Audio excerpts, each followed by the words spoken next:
안녕하세요. 저는 서울에 거주하고 있는 40살의 남성입니다. 저는 제 인생의 출발 자체가 기구하여 이런 사연이 많은 곳에 딱 맞는 사람인데요. 그 기구한 삶을 정상적인 삶으로 만들어 보겠다며 정말 끊임없이 피나는 노력을 했던 사람이기도 합니다. 그래서 다른 사람들과 비슷한 정상적인 삶까지 끌고 왔다고 생각했는데 그런 저에게 또다시 일이 생겼습니다. 그땐 정말 주저앉을 만큼 큰일이었는데 이렇게 시간이 지나고 나니 다른 분들에게 얘기를 털어놓을 만큼 별일 아니라 생각되고 여유가 생기게 됐네요. 그럼 저를 주저앉게 만들 뻔했던 그 이야기를 여기서 해보겠습니다. 어렸을 적 저는 부모에게 버림받고 보육원에서 어렵게 자랐습니다. 그래서 당연하게도 저는 어린 시절부터 갖은 차별과 어려움을 겪게 될 수밖에 없었죠. 부모가 없다는 이유로 무시를 당하고 눈총을 받다 보니 그러지 않으려고 해도 자꾸만 위축이 들고 주눅들게 되더라고요. 저 같은 고아들은 아무 짓도 하지 않아도 그저 고아라는 이유 하나만으로 도둑질했을 거라고, 분명 나쁜 짓에 쉽게 빠질 거라는 오해와 낙인을 쉽게 사기 때문이었죠. 그래서 어릴 적에는 참 억울한 일도 많았습니다. 학교에 들어가니 담임 선생님은 저를 마치 불순분자 보듯이 다른 아이들과 차별하며 대놓고 무시하셨고, 학급 친구의 물건이 사라졌다는 이유로 당연히 저를 범인으로 의심했어요. 아니라는 제 말을 들어줄 생각도 없으셨던 선생님 때문에 저는 하지도 않은 일로 벌을 받아야 했고, 며칠 뒤 그 친구가 잃어버렸다는 물건이 보란듯이 나타났을 때도 저는 누구에게도 사과받지 못했습니다. 제가 그런 불공평한 일을 당해봐야 어리다는 이유로 제 의견은 묵살될 것이고, 저에게는 항의하러 와줄 부모님도 계시지 않으니 그런 차별이 당연히 될 수밖에 없었던 거죠. 덕분에 저는 저도 모르게 자격지심이 생겼고 남들을 부러워하며 스스로에게 가진 콤플렉스가 많을 수밖에 없었습니다. 그렇게 자라온 유년 시절이 행복하다고는 할 수 없겠지만 그래도 덕분에 얻은 것도 있었어요. 콤플렉스가 많았기 때문에 그 콤플렉스를 이겨내려 남들보다 몇 배로 노력할 수밖에 없었거든요. 나는 왜 이렇게 생겼을까? 왜 이렇게 게으를까? 왜 이리 못났을까 하며 끊임없이 스스로를 비난하고 채찍질했고, 남들에게 무시당하기 싫어 더 열심히 살게 됐습니다. 부족한 점을 채우려고 노력하다 보니 공부도 열심히 해야 했고 운동도 잘해야 했죠. 그렇게 모든 걸 두루두루 잘하는 사람이 되고 나서야 주변에서도 저를 인정해주면서 조금씩 사람 대접을 받는 것을 느끼게 됐습니다. 그러자 저는 자꾸만 뭐든 잘해야 한다는 강박이 생기게 됐고, 자라면서 그런 성향이 점점 더 강해지다 보니 언젠가부터는 제가 세상 사람들에게 인정받는 것에 병적으로 매달리고 있더라고요. 그게 제가 살아온 방식이었습니다. 그렇게 노력하고 성공해서 언젠가는 꼭 나를 무시하는 사람들과 나를 버린 부모님에게 똑똑히 보여주고 싶은 생각이 있었거든요. 당신들이 무시하고 버린 내가 이렇게 대단한 사람이 됐다고 보란듯이 성공하고 싶었죠. 덕분에 저는 누구 하나 기댈 곳 없던 고아 출신에서 명문대학을 졸업하고 대기업에 입사하며 승승장구할 수 있었습니다. 하지만 저는 거기서 멈추지 않았어요. 내가 겨우 대기업 직장인 하겠다고 그렇게 열심히 산 것은 아니라는 생각에 저는 더 높은 곳에 올라가기로 했습니다. 그래서 잘 다니던 대기업을 퇴사하고 사업까지 손을 대며 더 많은 성공을 꿈꾸게 됐죠. 실패하면 돌아갈 곳도 없고 도움받을 뒷배도 없는 제가 사업을 시작한다는 건 정말 어려운 일이었지만 오히려 그랬기에 뒤돌아볼 일 없이 열정을 전부 쏟을 수 있었던 것 같아요. 그래서 죽을 만큼 노력했던 저는 이번에도 실패 없이 제가 바라던 꿈을 이룰 수 있었습니다. 그렇게 사업으로 큰 성공을 거두며 저는 더욱더 안정을 찾았고 그제야 당당한 모습으로 대학 시절부터 오랫동안 만나온 여자친구에게 프로포즈를 할 수 있었죠. 또 다행히 연애 시절부터 오랫동안 저를 봐오셨던 장인 장모님께서 저의 성실함과 진정성을 알아봐 주시고 큰 반대 없이 저를 사위로 받아주셨어요. 덕분에 저는 아내와 행복한 결혼식을 올릴 수 있었고 그 후로는 꿈만 꾸던 달콤한 신혼생활을 보내게 됐습니다. 매일 아침 좋은 집에서 눈을 뜨면 사랑하는 아내가 제 옆에 있고 멋진 풍경을 바라보며 맛있는 음식들을 먹는 하루를 보내며 저는 더 이상 남부러운 것 없는 성공한 인생을 즐기고 있었죠. 하지만 더 바랄 게 없을 것 같았던 저에게도 고민이 한 가지 있었습니다. 그건 바로 좀처럼 들리지 않던 임신 소식이었어요. 제 곁을 오랫동안 지켜줬던 아내와 결혼하며 1년 반 넘게 행복한 신혼을 즐겼던 저희는 그 후 바로 아이를 가지려고 계획했습니다. 우리 이제 우리 닮은 예쁜 아이 갖자. 당신은 어떻게 생각해? 그래, 뭐 신혼은 즐길 만큼 즐겼으니까 이제 슬슬 아이 계획해야지. 그래, 그러자. 나는 벌써부터 고민이 되네. 당신 닮은 예쁜 딸이 좋을까? 장난기 많은 아들이 좋을까? 하긴 뭐 딸이든 아들이든 뭐든 기쁘지 않겠어? 아니지. 여럿을 낳으면 되잖아. 그렇지? 당신은 자식을 많이 갖고 싶어? 그럼 될 수 있으면 둘이고 셋이고 낳고 싶지. 사실 나 어릴 적에 고아로 혼자 지내면서 늘 이런 순간을 꿈꿔왔어. 평생 혼자 외로웠던 나한텐 그게 다른 무엇보다 더 바라는 꿈이야. 아이를 갖는 것은 저의 오랜 소원이자 바람이었습니다. 유치할지 몰라도 저처럼 고아로 자란 사람들은 다들 그런 마음을 갖고 있을 거예요. 내가 어릴 적 부러워만 하던 화목한 가정을 내가 직접 꾸리고 싶다는 소망 말입니다. 그래서 저는 가능하다면 아이를 많이 갖고 싶은 생각도 있었어요. 아내만 원한다면 충분히 가능한 일이었죠. 그래서 더 늦기 전에 하루빨리 임신 소식을 기다리고 있었던 저희 부부였습니다. 그때까지만 해도 원하면 바로 생기는 게 아이인 줄 알았는데 제 생각처럼 아이가 빨리 찾아와 주지 않더라고요. 뭐든 열심히 하던 저는 노력이 부족한가 싶어서 나름 임신하는 방법이라며 이런저런 방법도 써보고 부부간의 노력을 해봤는데도 기다린 것처럼 아이의 소식은 들려오지 않았습니다. 그러다 보니 저도 아내도 점점 신경이 쓰이기 시작했죠. 그러던 차에 저는 혹시 제게 문제가 있는 건 아닐까 걱정이 되기 시작했어요.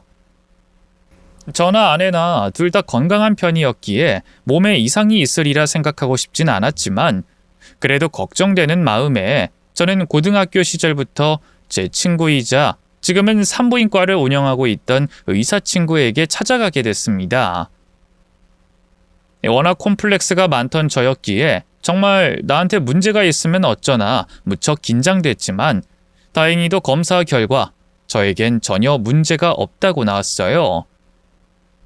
그러자 저는 혹시 내가 아니라 아내가 난임인 건 아닐까 걱정이 들기 시작했죠. 그래서 원래도 부부가 같이 검사를 받아야 하는 거라고 하더라고요. 하지만 아이를 기다리는 아내에게 검사를 받아보자는 말을 꺼내기가 참 어려운 일이었습니다. 나는 문제가 없다는데 혹시 당신한테 문제가 있는 게 아니냐고 말을 꺼내는 것부터가 미안하더라고요. 그래서 저는 어떻게 얘기를 꺼내야 아내에게 상처를 주지 않을 수 있을지 고민하며 천천히 계획을 세우기로 했습니다.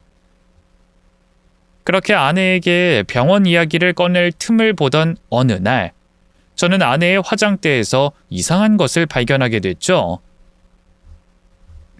누구보다 아이를 기다릴 저희 부부의 집에서는 있을 수 없는 것. 그건 바로 피임약이었습니다. 처음에는 아내가 옛날에 먹던 약인가 생각해 보기도 했어요. 설마 그럴 리가 없다 싶어 오래전에 먹다가 방치돼 있던 거라고 믿고 싶었던 거죠. 하지만 날짜를 보나 알약 개수로 보나 최근까지 아내가 약을 먹고 있는 게 맞는 것 같더라고요. 그제야 저는 아내에 대한 배신감에 손이 떨려왔습니다. 임신 계획 중인 아내가 저 몰래 피임약을 먹고 있었다는 게 무슨 의미일지 저로서는 도저히 상상도 되지 않았거든요. 저는 이제껏 아이를 가질 수 없었던 이유가 피임약 때문일 거라고 의심을 하며 결국 아내에게 그 약에 대해 따져묻게 됐습니다. 그러자 아내는 별다른 핑계 없이 순순히 인정하더라고요. 그리고 저는 아내에게서 황당한 이야기를 듣게 됐습니다. 나 우리 자식이 당신처럼 키 때문에 힘든 일 안 겪었으면 해. 그래서 아이 가질 마음이 들지 않는다고. 우리 두 사람 중에 하나라도 크면 모르겠는데 당신도 작고 나도 큰 편이 아니잖아. 우리 부모님도 그렇게 큰 키 아니고. 그럼 확률상 뻔한 거 아니야? 우리 애 키가 클 수 있겠냐고. 뭐? 키 때문에 애를 안 낳겠다고? 아니 무슨 키가 아이를 낳고 안 낳고의 기준이 될 수 있어? 내가 당신이랑 연애할 때부터 결혼해서 지금까지 키 때문에 무시당하고 손해본 것만 해도 오늘 날밥은 다 셀 정도로 많아. 거기다 당신이 나한테 직접 말해준 것들도 있잖아. 학창시절에 보육원에서 지낸다고 놀림받은 것뿐만 아니라 키 때문에 서러운 적도 무시당한 적도 많다고 당신 입으로 말했잖아. 그런 경험을 당신 아들에게도 겪게 하고 싶은 거야? 그게 핑계가 된다고 생각해? 그래서 내가 키 때문에 삐뚤게 자라기라도 했어? 아니면 키 때문에 돈을 못 벌어? 키는 키일 뿐이야. 어릴 때야 키가 서로를 비교하는 대단한 척도일지 모르겠지만 나이가 들면 키는 키일 뿐이라고. 그게 아이에게 큰 영향을 주진 않아. 그리고 영향을 준다고 해도 충분히 다른 부분으로 그 콤플렉스를 극복할 수 있고 요즘은 키 작아도 몸 좋으면 멋지다고 하잖아. 그거야 남일이니까 그렇게 말하지. 사람들이 뒤에선 얼마나 수근거린다고. 당신도 대학 다닐 때 당신 친구라고 생각했던 사람들이 따르는 후배라고 생각했던 인간들이 당신 키 가지고 자기들끼리 얼마나 놀렸는지 알아? 그리고 얼마 전에 백화점 갔을 때도 당신 앞에 서 있던 남자가 당신 키 작다고 무시하다가 시비 붙을 뻔했잖아. 그런 일이 한두 번이야? 외국 나가서 휴가 떠나서 키 때문에 크고 작을 일 없었어? 그리고 지금 시대가 어느 때인지 알아? 우리 때랑은 다른 시대야. 뭐든 완벽에 가까워져야 하는 시대라고. 그러니까 애들 공부에 자기 인생 다 바치는 엄마들도 애들 방학 때 성형수술 해주겠다고 난리인 거잖아. 그래, 얼굴 못생긴 거야 성형해주면 돼. 근데 키는 어떡하냐고. 키 늘리는 수술? 그거 했다가 다리 병신 될 수도 있다는데 내 자식 내 손으로 그렇게 만들고 싶어? 그리고 왜 키 작냐고 애가 원망하면 미안해서 어떡할 거야? 난 그 원망 감당 못하고 애가 키 때문에 스트레스 받고 무시당하는 거 못 봐. 그러니까 임신 못해. 아니, 안 해.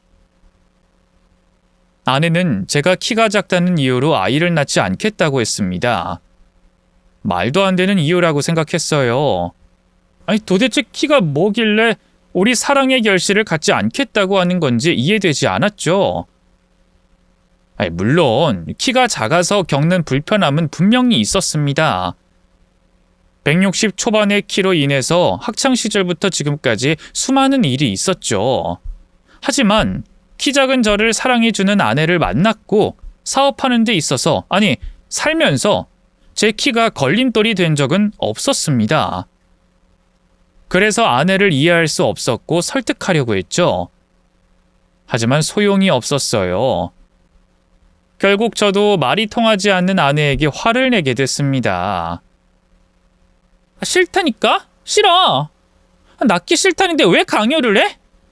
그렇게 낳고 싶으면 당신이 낳아. 우리 사이 애 낳는데 내가 이렇게 구걸까지 해야 돼? 그래, 낳지 마, 낳지 마! 당신이 내 키 때문에 애 안 낳겠다고 하니까 아예 데려오자. 무슨 오디션 하듯이 따지고 따져서 키가 180, 190 될 수 있는 남의 애를 데리고 오자고. 아니지. 아예 나 말고 키 크고 완벽한 유전자를 가진 놈의 정자로 시험관 시술 받아. 그럼 당신 원하는 애가 태어나겠네. 화를 내고 나서는 아내와 잠시 냉각기를 보냈고 저도 아이를 가질 마음을 접게 됐습니다. 그러다 시간이 흐르며 제 생각이 바뀌게 됐어요. 아이와 함께하는 삶보다 먼저 아내와 함께 행복한 삶을 그려나가는 게 우선이 아닐지 하는 생각이었죠. 그리고 그렇게 행복하게 살다 보면 아내도 이것저것 재고 따지지 않고 아이를 자연스럽게 바라지 않을까 싶었습니다. 그래서 아내와 화해하고 아내가 원할 때까지 아이를 갖지 않기로 했어요. 물론 저도 사람인지라 아쉬운 마음은 어쩔 수 없이 들었지만 아이가 생기면 못할 자유로운 삶을 아내와 함께 즐기는 걸 대신 위안 삼으려고 했죠. 그런데 아이에 대한 마음을 접고 있던 그때 아내가 제게 임신했다고 알려왔습니다. 임신하자는 것도 아니고 임신했다고 말이에요. 임신했다고? 그럴 리가. 피임은 확실하게 했는데 근데 어디서. 당신이 피임 실수한 거 아니니까 걱정하지 마. 뭐? 그럼 어떻게 임신했다는 거야? 당신 설마. 무슨 생각이 드는지도 알겠는데 그것도 아니니까 흥분하지 마. 나 정작 기증받아서 임신했어. 이제까지 시험관 시술 받고 있었고. 정작 기증? 시험관 시술? 그게 무슨 말이야? 그러니까 다른 사람 정자를 기증받으면서까지 임신을 했다고? 당신 미쳤어? 지금 그걸 나보고 들으라고 하는 말이야? 내가 불임인 것도 아닌데 멀쩡한 남편 두고 왜 딴 사람의 정자를 기증받아? 당신 정말 왜 그래? 내가 당신 원할 때까지 아이 안 갖겠다고 했잖아. 내가 뭘 안 지켰다고 이런 짓까지 하냐고. 나도 아이 가지고 싶었어. 근데 당신 키 생각하면 도저히 자신이 없어서 나로서도 어쩔 수 없이 내린 결정이었다고. 그리고 나이가 더 들어서 출산하면 내 몸이나 아이에게 안 좋다는 거 몰라? 또 당신 입으로 말했잖아. 키 큰 유전자 받아서 임신하라고. 그걸 지금 말이라고 해? 그리고 우리나라에서는 기증자 신상도 모른다며. 근데 기증받은 사람의 키가 클지 작을지 어떻게 알아? 그리고 정자 기증, 시험관 시술 그거 내 동의 없이 안 되는 거 아니야? 당신 설마 내가 상상하기 싫은 행동하고 나한테 거짓말하는 거 아니야? 딴 남자 얘기라면 아니니까 그만 의심해. 병원에서 특별히 기본적인 신상 알려줘서 원하는 조건의 정자 받을 수 있었어. 나머진 동의 받아야 하는 것도 병원에서 도움 줬고. 당신은 불법을 도움이라고 말해? 그 병원 어디야? 어디서 누구 마음대로 이런 짓을 해? 그게 의사야? 내가 부탁해서 해준 거야. 그리고 당신도 아는 사람이 도와줬어. 뭐? 내가 아는 사람? 잠깐. 설마 승원이가 해준 거야? 걔가 해준 게 맞아? 안 된다고 하는 걸 내가 매달리듯이 부탁해서 해준 거야. 승원 씨, 당신이 아이 가지고 싶어하는 마음 누구보다 잘 아는 사람이니까. 그러면서도 나한테 들은 이야기가 있어서 내 부탁 외면하지 못해서 도와준 거라고. 여보, 당신한테 미안한데 이미 엎질러진 물이잖아. 우리 좋게 생각하자. 나도 만족스러운 일이고 당신에게도 자식이 생겨서 좋은 일이잖아. 이번에 아이 낳고 내 불안함도 진정되고 안정 되찾으면 우리 당신 아이 가질 생각해보자. 아니, 꼭 가질 테니까 이번만 이해해줘. 응? 누구라도 아내의 황당한 이야기를 듣고 가만히 있을 수는 없을 겁니다. 저도 그랬어요. 말도 안 되는 일이라고 난리를 쳤고 아내를 도와줬다는 승원이를 찾아가 묻고 따지고 화를 내려고 했죠. 그런 제 앞을 아내가 막아세웠습니다. 그리고 미안하다고 또 제발 이해해달라며 저를 설득했어요. 하지만 도저히 이해되지 않은 상황을 한순간에 받아들일 수 없었고 저는 긴 방황을 하게 됐습니다. 집에 들어가는 게 싫었고 아내를 도와줬다는 승원이 그놈이 원망스러워 친구들 연락도 무시한 채 일에만 매달리게 됐죠. 그러는 동안 아내는 계속해서 절 설득했어요. 처음 절 막아 세웠을 때처럼 미안해했고 이해해달라면서 말이죠. 그런 아내의 모습을 보며 이번에도 제가 한 발 양보하기로 했습니다. 임신한 아내가 제 앞에서 죄인으로 있는 모습을 볼 수가 없었고 제 핏줄은 아니었지만 아내의 뱃속에 있는 아이가 걱정되었으니까요. 또 아내도 오죽했으면 이런 선택을 했을까 싶었습니다. 제 키가 10cm만 컸다면 벌어지지 않았을 일이었으니 제 탓이라고 생각하고 아내 뱃속의 아이를 제 아이로 받아들이기로 했죠. 그리고 무엇보다 제 아이가 생겨 완벽한 가족이 됐다는 행복을 온전히 느끼기로 한 선택이었습니다. 그래서 그때부터 아내를 지극정성으로 보살피며 지내게 됐죠. 그러다 출산일이 임박했을 때 아내가 제게 이상한 얘기를 한 번 더 했습니다. 이상한 말이지만 너무나도 당연한 말을 말이죠. 여보, 우리 아이 당신 유전자 아니어도 나 원망하지 마. 어? 갑자기 왜 그래? 당신 곧 출산이라 긴장돼서 그래? 우리 아이 일은 내가 다 이해했다니까. 그러니까 당신은 불안한 마음 가지지 말고 마음 편히 가져. 그래도 당신에게 꼭 하고 싶었고 또 듣고 싶었던 대답이라. 우리 아이 당신 많이 닮지 않았어도 나 원망 안 할 거지? 그럼 내가 원망을 왜 해? 내 아이를 낳아준 내 아내인데 괜한 걱정하지 마. 아이한테도 좋지 않아. 너무나도 당연한 소리였어요. 정자기증으로 아이를 임신했으니 아내 뱃속에 있는 아이가 제 유전자일 리 없었고 저와 닮은 것이 있을 수가 없었죠. 그걸 아내도 모르는 건 아닐 텐데 왜 그런 말을 하는지 의아했습니다. 그래서 그땐 제 마음대로 아내의 말을 이해하려고 했어요. 아내가 혹시 제가 아이에게 마음을 붙이지 못할까봐 저와 너무나도 다른 얼굴의 아이를 자식으로 받아들이지 못할까봐 걱정된 마음에 제게 그런 말을 한다고 생각했죠.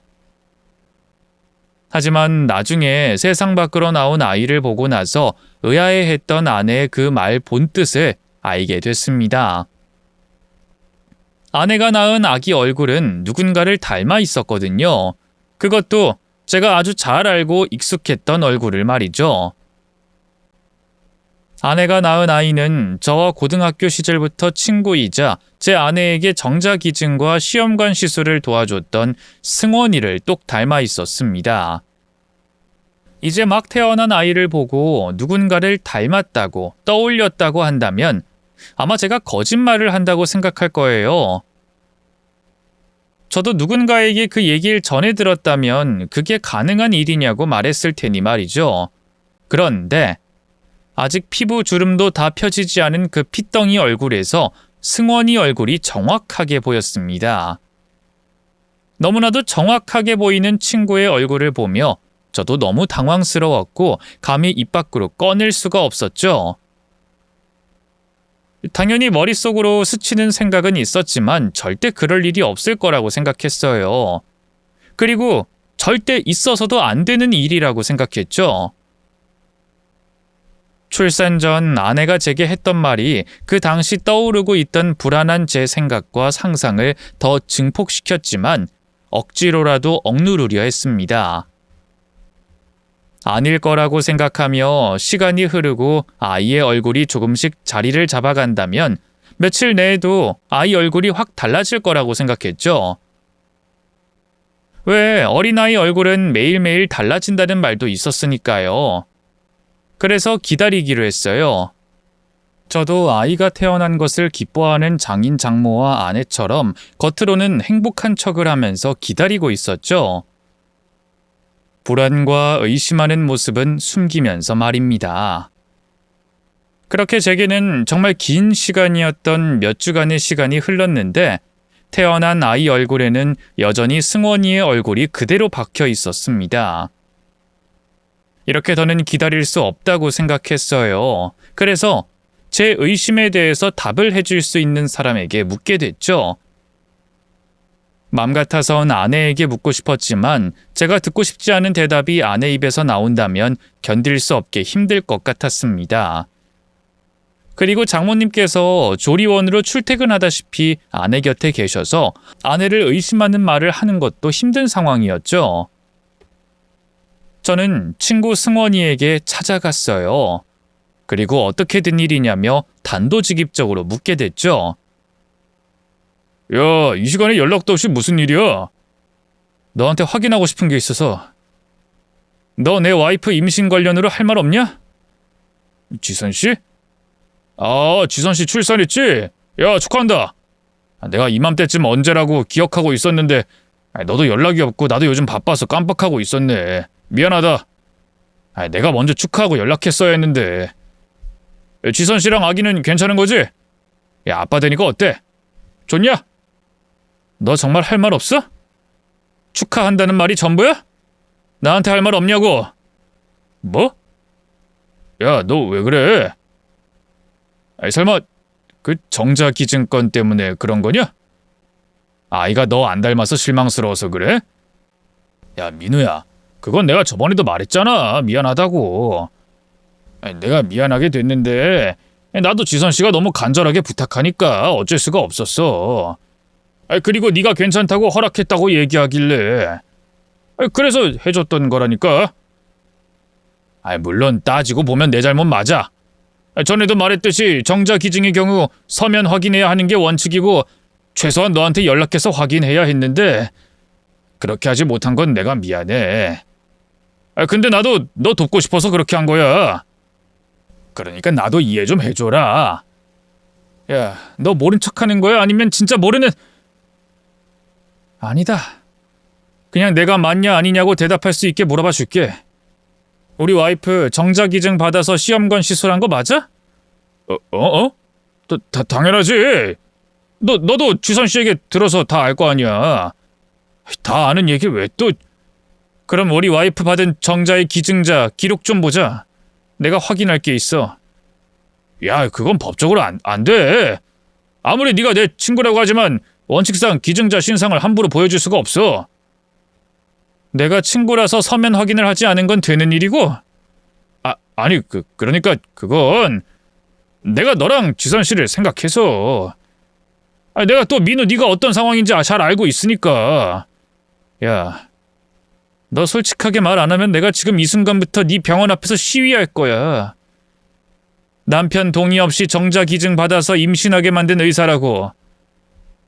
그러니까 기증자를 밝히든 아니면 내 아내랑 있었던 일들 솔직하게 대답하든 말해.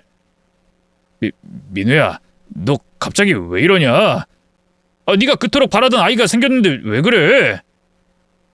물론 아이가 생겨서 늘어난 책임감 때문에 네가 불안하고 혼란스러워할 수 있어. 종종 그런 남편들이 있으니까. 근데 넌 그런 불안감 가질 필요 없잖아. 사업도 잘 되고 지선 씨도 너한테 잘하고 네 장인 장모도 널 자식처럼 아껴준다며. 네가 보육원에서 자라서 지금 가족을 이루는 이 상황이 처음이고 낯설어서 그러는 모양인데 너 지금 잘하고 있어. 야, 이 새끼야! 변명 그만 못해? 너 내 와이프한테 연락 못 받았어?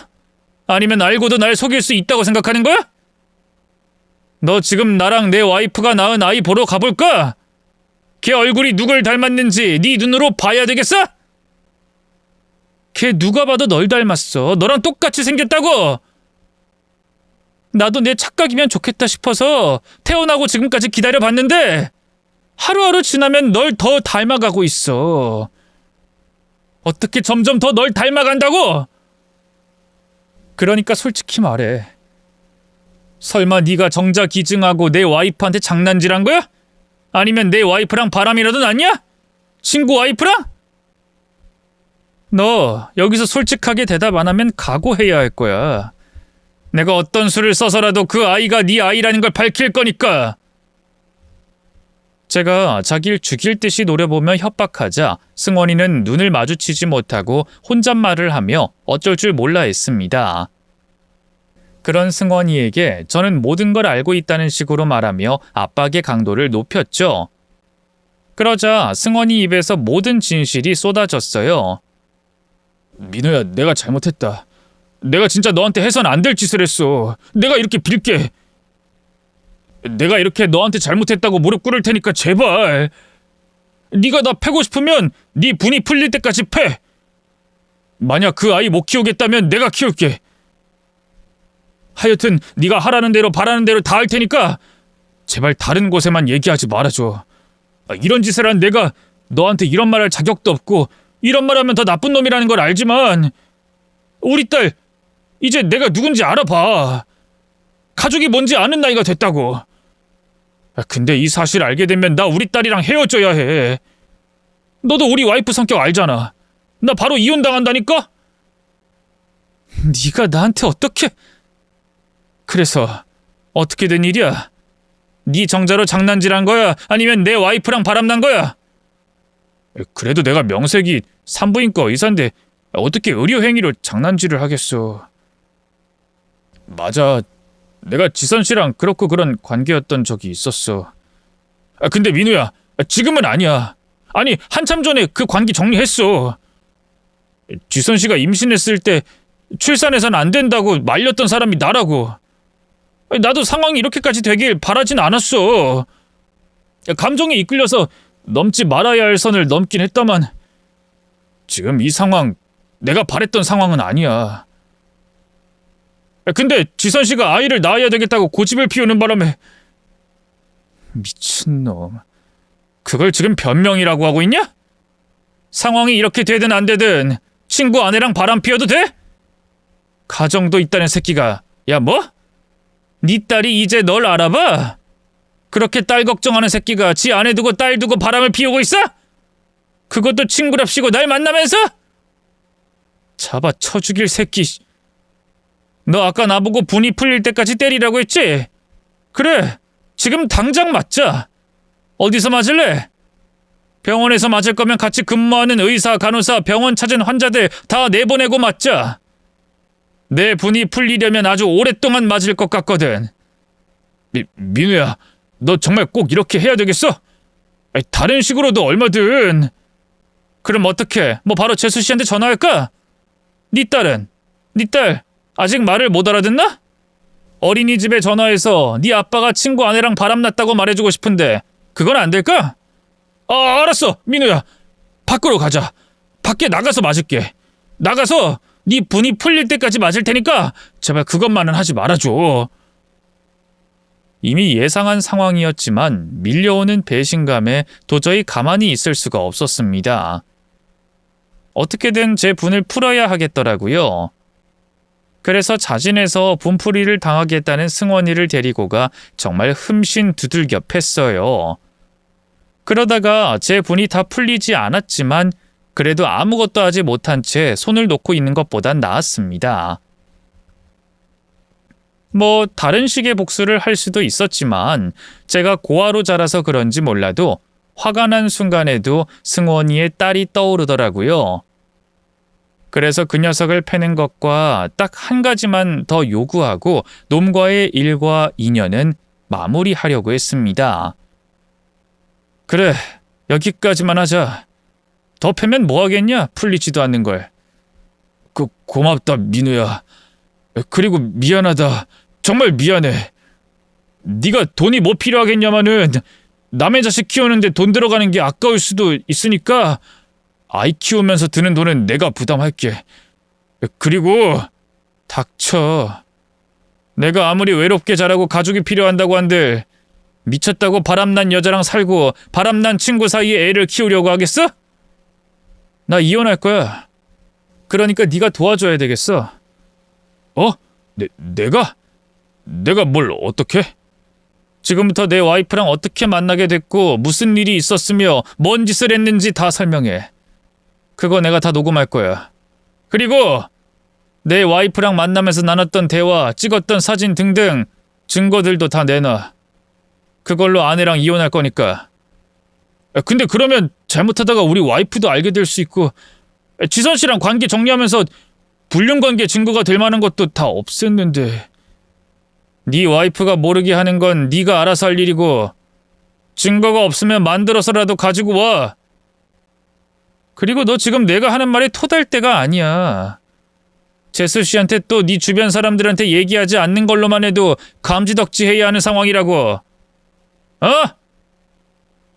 그러니까 잔말 말고 내가 말한 것들 다 준비해와. 그리고 지금부터 내 와이프랑 어떻게 만났는지 얘기하고. 그때부터 두 사람이 언제부터 또 어떻게 불륜을 시작했는지 듣게 됐습니다. 별건 없었어요. 하기야 뭐 얼마나 대단한 게 있겠습니까. 뭐 기껏 해봐야 추잡하고 더러운 기혼자 간의 불륜인데 말이죠. 두 사람이 불륜을 시작한 건 정확히 제가 아이를 가지려고 노력하던 때였어요. 신혼생활이 1년 반 지났을 무렵이었죠. 그때 부부 동반으로 모임이 있었는데 두 사람 사이에 미묘한 기운이 있었나 봅니다. 그날을 시작으로 두 사람은 개인적인 연락을 취했고 불륜 관계로 이어졌다고 했어요. 또 그 관계를 즐기고자 아내는 피임약을 먹기 시작했고 산부인과 의사인 승원이는 피임약을 무한대로 처방했던 겁니다. 그러다 아내가 제게 피임약을 걸리면서 말도 안 되는 거짓말을 했던 거였어요. 얼굴, 머리, 아이를 키울 능력 등등 아이를 가질 수 없는 다른 핑곗거리가 없으니 제 작은 키를 가지고 임신을 못하겠다 거짓말을 한 거고요. 그 얘기를 듣고 진짜 뻔뻔한 여자구나 싶었습니다. 정신 나간 여자로밖에 보이지 않았죠.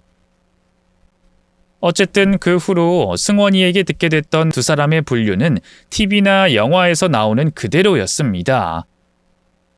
두 사람은 제가 회사에 있을 때와 바깥 약속 핑계를 대고 불륜을 이어왔고 아내가 친구의 아이를 임신하게 되자 아이를 낳겠다는 아내와 무슨 일이 있어도 안 된다는 친구의 다툼으로 헤어지게 됐다고 말했어요. 대신 아이가 어떻게 생기게 되었는지에 대한 건 두 사람이 합심해 저를 속이기로 했고요. 자칫 어설프게 거짓말했다가 들키기라도 하면 두 사람에게 좋을 게 없었으니까 말이죠. 그런데 태어난 아이가 승원이를 똑 닮아 있을 거라곤 두 사람 모두 예상하지 못했나 봅니다. 그게 아니라면 내 가족과 아이를 너무나도 바라던 저에게 그 어설프고 얄팍한 거짓말 정도라면 충분하다고 생각했는지도 모르겠네요. 어쨌거나 친구에게서 불륜에 관한 자백을 모두 받아내고 녹음한 저는 며칠 뒤 장인 장모님이 있는 자리에서 아내에게 단도직입적으로 물었습니다. 아이의 친부가 누구냐고 말이죠. 김서방, 무슨 일이길래 집이 아닌 치선이 조리원에서 보자고 한 건가? 무슨 중요한 일이라도 결정해야 하는 일인 건가? 네, 이 사람에게 들어야 하는 대답이 있거든요. 그 대답을 아버님, 어머님께서도 꼭 아셔야 할 것 같고요. 그래서 여기서 뵙자고 말씀드렸던 겁니다. 뭐? 나한테 들어야 하는 대답이 있다고? 여보, 갑자기 무슨 말이야? 내가 무슨 대답을 해? 그 아이 누구 아이야? 뭐? 그게 무슨 말이야? 누구 아이라니? 당연히 당신 아이잖아. 이 사람이 뭘 잘못 먹었나? 왜 갑자기 뚱딴지 같은 소리를 할까? 아빠, 엄마, 이 사람이 요즘 회사 일도 바쁘고 애 태어난 거 준비하느라 바빠서 정신이 없는 것 같아. 내가 잘 다독일 테니까 먼저 들어가 봐. 내 아이라고? 내가 내 아이라는 걸 밝히고자 굳이 이런 자리를 만들었겠어? 그 아이가 내 아이가 아니라는 걸 밝히려고 만들었겠지? 아니, 지금 그게 무슨 말이냐? 지훈이가 민우 아들이 아니라니. 그럼 누구 아이란 말이야? 김서방, 자네 지금 무슨 말을 하는 건가? 지선아, 이게 무슨 말이야? 너희들 지금 우리 불러놓고 뭐하는 짓이야? 말 돌리지 말고 사실대로 말 안 해? 민우 아이가 아니라니. 그럼 지선이 네가 민우 놔두고 바람이라도 폈다는 거야? 아내가 안고 있는 아이를 가리키며 제 아이가 아니라고 말하자 장인 장모님은 화들짝 놀랐고 아내는 당황스러워했습니다. 아내는 저를 무슨 약이라도 잘못 먹은 사람처럼 쳐다보더라고요. 그러더니 장인 장모님이 알아차리지 못하게 입만 뻥끗거리며 제게 왜 이러는 거냐고, 미친 거냐고 화를 내고 있었어요. 아내는 아직 제가 승원이와의 불륜관계를 알아차렸다는 걸 모르는 눈치였죠. 그러다 장인 장모님께서 노발대발 화를 내시며 어떻게 된 일이냐고 묻자 아내는 할 수 없다는 듯이 정자기증 시험관 시술에 대해 설명했습니다. 그게 아빠, 실은 제가 정자를 기증받아서 시험관 시술을 받았어요. 그래서 이 사람이 자기 아들이 아니라고 이러는 거예요. 근데 이 사람도 다 알고 있었던 일이었어요. 동의도 했고요. 여보, 당신 입으로 말해봐. 당신도 알고 있는 사실이잖아. 근데 왜 갑자기 이제 와서 이래? 뭐 피가 안 당긴다 그런 거야? 그래서 우리 애를 당신 아이로 인정하기 싫어서 이래? 뭐? 정자기증? 시험관? 그게 무슨 말이야? 왜 남의 정자를 기증받고 시험관 시술을 해? 그리고 무슨 사정이 있든 그 중요한 걸 네 엄마랑 나한테 말하지 않았어? 그래서 왜 이런 사단을 나게 만드냐고? 그리고 김서방, 자네 지금 지선이가 하는 말이 전부 사실인가? 자네가 동의하고 애를 가졌는데 낳고 보니 마음이 달라져서 지금 이러는 게야? 제 말이 맞아? 아버님께서는 절 그 정도의 인간으로 생각하셨습니까? 제가 제 입으로 동의하고 감당하겠다고 한 일에 이런 행패와 생떼를 부릴 사람으로 보셨냐고요? 그리고 입은 비뚤어져도 말은 똑바로 하라고. 제가 처음부터 동의한 일도 아니었습니다. 자기 마음대로 정자기증 받고 시험관 시술로 임신까지 한 다음에 제게 통보하듯이 말한 사람이 저 사람입니다. 이미 임신했다고 배를 내미는 사람한테 제가 동의를 하고 말고가 어디 있겠습니까? 임신했다고 하니 이해하고 받아들이려고 했던 거죠. 거기다 저 불임도 아닙니다. 병원 가서 검사도 받았고 신체 어디 한 군데 이상이 없다는 것도 확인받았습니다. 그런데도 임신하겠다고 피임약까지 먹고 있던 사람이 바로 저 사람이에요. 저 닮아 키 작은 아이 낳기 싫다고 저 몰래 피임약까지 먹고 있었다고요. 자네가 키가 작다고 피임약을 먹어? 지선이 너 김서방 말이 사실이야? 너 정말 그랬어? 당신 진짜 날 죽일 년으로 만들 생각이야? 애까지 낳았는데 나랑 이혼하겠다는 거야 뭐야? 앞에 일이 어떻게 됐든 다 이해하겠다며. 근데 우리 부모님 앞에서 그 얘기를 다 해? 날 발가벗겨? 나는 뭐 할 말 없는 줄 알아? 엄마 아빠, 나도 애 낳고 싶었어. 근데 애를 무작정 낳아서 키워? 애 인생이 어떻게 될 건진 생각도 안 하고? 나 이 사람이랑 사귀면서 키 때문에 무시당하는 상황 정말 많이 봤어. 이 나이에 사업까지 성공해서 좋은 차, 좋은 옷, 좋은 집에서 사는데도 작은 키 때문에 무시를 받았다니까? 그게 다인 줄 알아? 이 사람 어렸을 때 키 때문에 놀림받고 무시당한 이야기를 얼마나 많이 들었는데 그 고통스러운 시간을 내 자식한테 겪게 하라고? 나 그런 일 내 아이가 겪게 하고 싶지 않았어. 그래서 선택했던 게 정자기증이었고 어차피 우리 두 사람 중 불임이면 입양이나 시험관 아이를 선택할 건데 뭐가 달라? 마음으로 낳아서 친자식처럼 잘 키우면 되는 거지. 아니 내 친자식인데 그냥 잘 키우면 되는 거지. 그래, 당신 말처럼 그 아이가 정자기증으로 낳은 아이였으면 나도 이런 일 굳이 만들지 않고 내 친자식으로 잘 키웠을 거야. 누구보다 내 가족을 만들고 좋은 아빠가 되고 싶었던 사람이 나였으니까. 하지만 그런 나라도 더럽고 추잡한 관계에서 나온 아이는 내 아이로 키울 수 없어. 그것도 내 친구놈과 뒹굴어서 낳은 아이라면 더더욱 못 키워. 김서방, 자네 지금 무슨 말하는 건가? 무슨 더럽고 추잡한 관계? 자네 친구놈과 뒹굴다니. 지금 저 사람이 안고 있는 아이가 그 더럽고 추잡한 관계에서 나온 아이입니다. 정자기증, 시험관 시술, 이딴 말들 전부 새빨간 거짓말이고 사실은 제 친구놈과 불륜관계로 만나오다 생겨서 낳은 아이가 바로 저 아이라고요. 두 분의 딸이, 제 아내가 제 친구와 바람을 피우고 임신까지 해서 아이를 낳았다고요. 제가 폭탄 발언을 하자 조금 전까지 오가는 고성으로 흥분돼 있던 방안이 순식간에 쥐죽은 듯이 가라앉았어요. 장인 장모님은 너무 놀라 입 밖으로 말이 나오지 않는 모습이었고 아내는 제가 어떻게 사실을 알았는지 몰라 당황하고 있었죠. 그렇게 누구 하나 쉽게 말을 뱉지 못해지는 상황이 되자 아내는 무슨 말이라도 해야 되겠는지 애써 부정하기 시작했어요. 당신 정말 미쳤어? 오해해도 정도가 있지 어떻게 그런 말을 뱉을 수가 있어? 우리 아빠 엄마가 있고 여기 이제 막 태어난 애가 있는 앞에서 뭐? 바람? 내가 당신 친구 누구랑 바람이 났는데? 그 사람 데려와봐. 아니면 증거라도 가지고 와서 들이밀어봐. 없잖아. 없으면서 생사람 잡고 있잖아. 당신 결국 애 때문인 게 맞지? 당신 자식 아니니까 이런 억지 부리는 거잖아.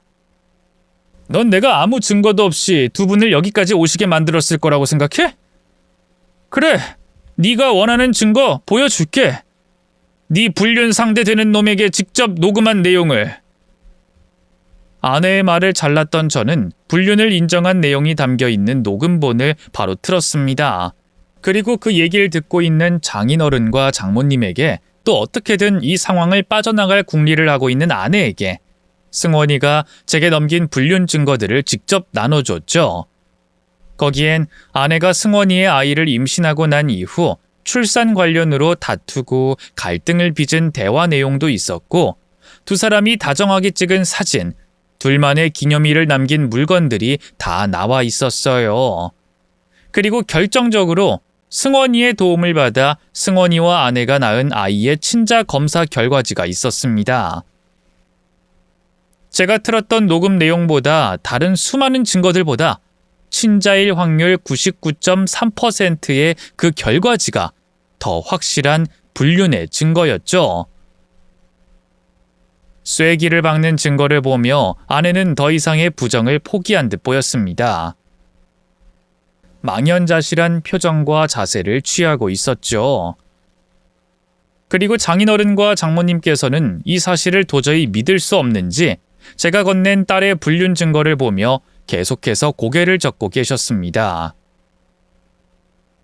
제 같은 녹음이 끝난 뒤에도 말이죠. 자, 이래도 내가 내 아이가 아니라는 이유만으로 아이를 부정하는 거야? 당신이 내 친구 누구와 불륜을 저질렀는지 내 입으로 말해줘! 이승원! 산부인과 의사고 당신에게 피임약 처방해주고 나 속인다고 당신이랑 짜서 정자 기증과 시험관 시술까지 했다고 거짓말한 놈! 이승원! 그 놈이 당신이 안고 있는 아이의 친부가 맞잖아.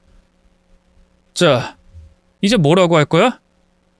이 녹음 내용, 손에 쥐고 있는 증거들도 다 거짓이라고 할래? 그럼 내가 이승원 그놈 데려올까? 그래서 그놈 입에서 사실대로 다 말하게 해줘! 그때부터 저는 지금까지 참아왔던 화를 아내에게 쏟아냈습니다. 아내는 아무 말도 못하고 고개를 푹 숙인 채 있었죠.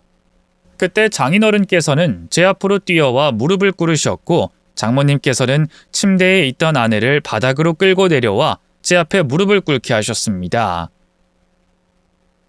김서방, 전부 내 잘못이네. 내가 지선이 쟤를 잘못 키운 거야. 이 자식을 제대로 못 키워서 자네에게 이런 일을 겪게 만들었네. 내가 이렇게 무릎 꿇겠네. 날 욕하게, 날 벌하게. 내가 잘못했네. 지선이 너는 지금 뭘 잘했다고 고개만 숙이고 있어? 지금 네가 무슨 짓 한 줄 알아? 네가 얼마나 큰 죄를 저지른 줄 아냐고. 너 그 애 두고 내려와. 얼른 내려와서 김서방 앞에 무릎 꿇어. 아직 산후조리 중인 아내를 거칠게 끌어당겨 바닥에 무릎을 꿇린 장모님은 장인어른과 합세해 제게 용서를 비셨어요. 그리고 아내 역시도 제게 잘못했다며 빌기 시작했죠. 김서방, 우리가 어떻게 해야 되겠는가? 우리가 자네 해달라는 대로 다 하겠네. 인연을 때려야 자네 화가 풀리겠다면 우리가 대신 때리겠네. 자네가 인연에게 당한 일로 분풀이하다 잘못되면 안 되니 우리가 대신 하겠다는 말일세. 정말 미안하네, 김서방. 정말 미안해. 여보, 미안해. 내가 당신한테 무슨 할 말이 있겠어. 그냥 다 미안해. 내가 무슨 죄를 저질렀는지 누구보다 잘 아니까 당신이 이제부터 무슨 벌을 내리든 다 감내할게. 이혼하자만 하겠고 재산 관련으로도 일절 욕심내지 않을 거야. 그냥 다 미안해. 내가 전부 잘못했어. 평소 장인 장모님께서 어떤 분들인지 알고 있었던 저는 두 분께서 단순히 당시 상황을 축소하고자 딸의 일을 빨리 덮고자 제게 빌고 딸에게 벌을 내리겠다고 말씀하시는 게 아니라는 걸 알고 있었습니다. 두 분께서 제게 미안해하는 마음은 진심이었고 딸의 죄를 어떤 식으로든 대신 갚고자 하셨죠.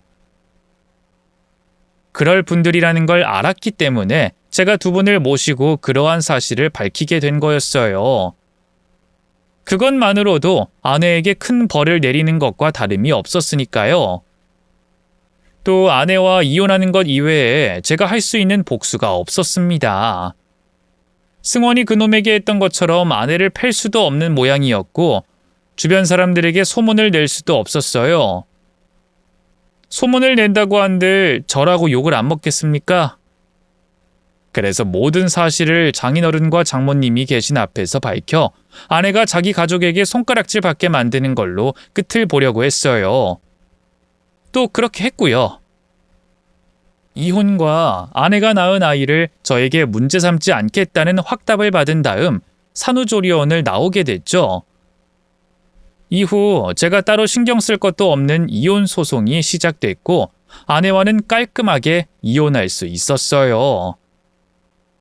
그렇게 모든 게 끝이 난 줄 알았는데 제 결정과 상관없이 아내와 승원이 사이에 문제가 생겼더라고요.